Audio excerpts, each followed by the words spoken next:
listings on the market are so exciting. If you're a buyer, I've got a new listing at 3620 Yuma Street. I'm going to hold it open Saturday from 1 to 4. But I want you to know that if you wait until Saturday, the house could be sold. So if you're a buyer and you are seriously in the hunt for a house, don't wait until the open house.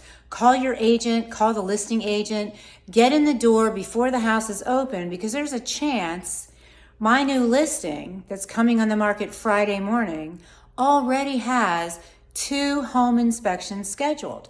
That means that there might be 2 serious buyers ready to pounce on it before the open house. So my message for you today is, if you're a buyer and there's a new property on the market and you want to see it, don't wait for the open house if you are really in the hunt.